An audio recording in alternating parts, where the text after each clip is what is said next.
This is This is Joshua of JTH Boxing in Birmingham, and I'm joined by Hall of Fame promoter Frank Warren. Frank, first of all, how are we doing today? I'm good. How are you, young man? I'm very, very well. First time talking to you, actually, so all the better. All good things come to those who wait. What can I say?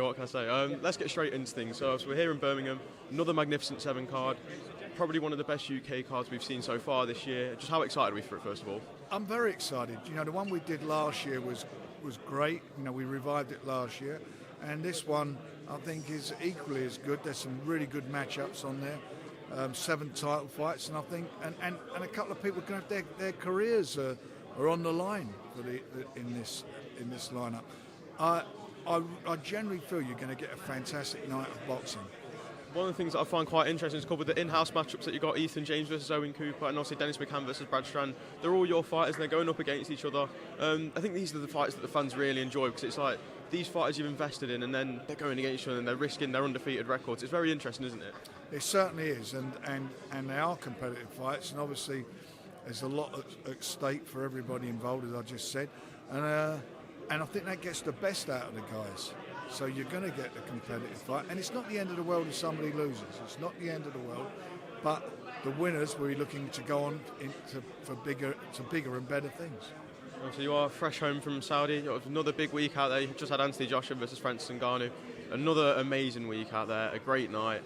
We'll start off by talking about the main event. Anthony Joshua with a destructive knockout against Francis Ngannou.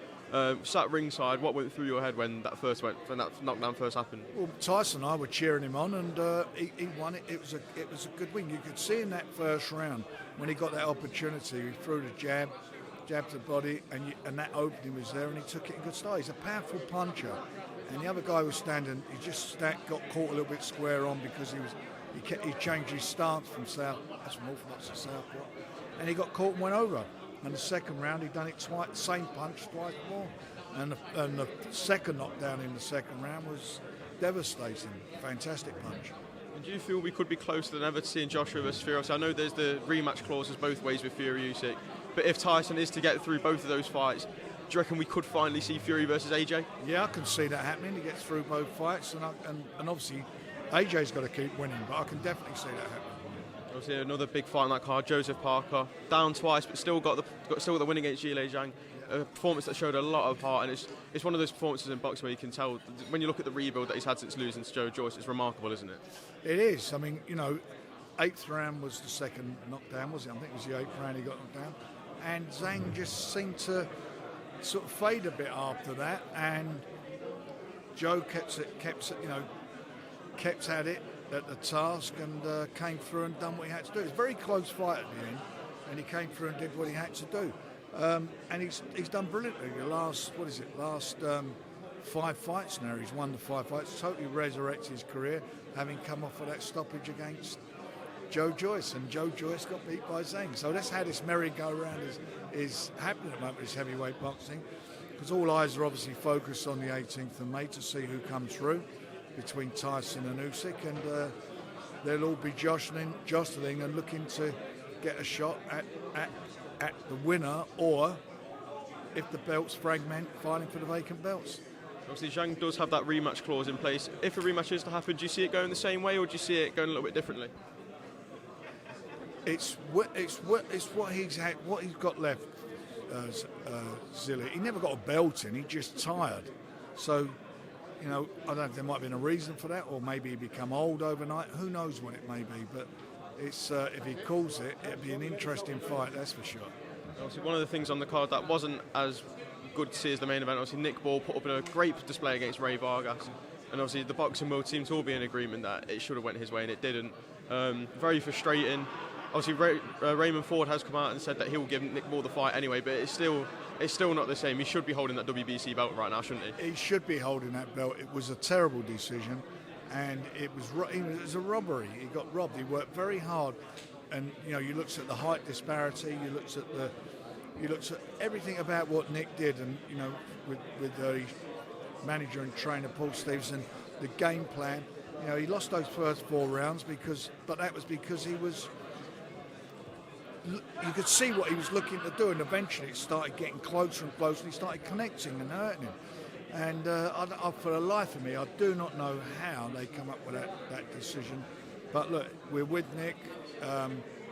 For me, beat the best featherweight in the world, which makes him the best featherweight in the world, and we'll make sure he gets an opportunity to fight again for that title or another title if we have a problem, because the WBC, they'll keep him in at number one, but they're talking about they got an interim champion fighting against Vargas.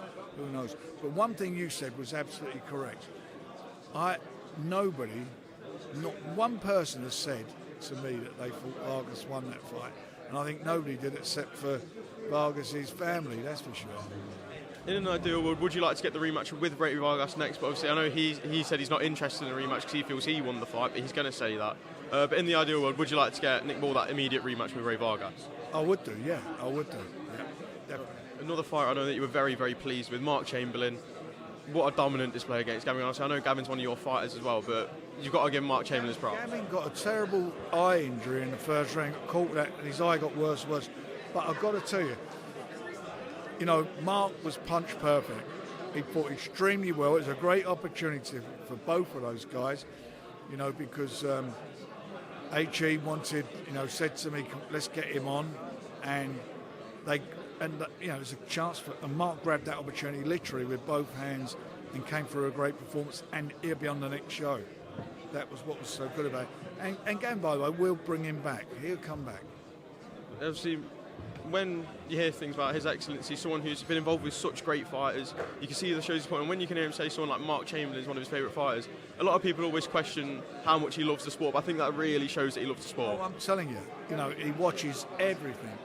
He's a boxing nut, as we say in the trade, a boxing nut. He watches everything that's on, and he loves it.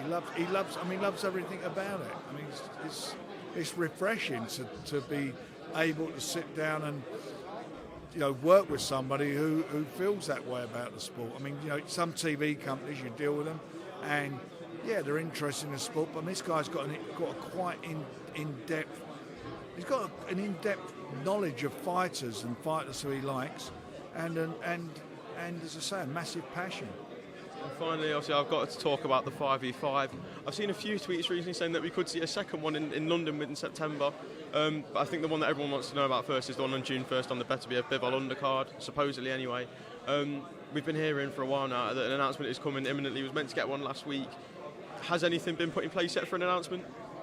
There is something in place, and I'm hoping it's going to be fairly soon, and all will be revealed. Well, Frank, I'll leave it there. Thank you very much for your time. I hope we can speak again very soon. Nice to meet you too, Frank.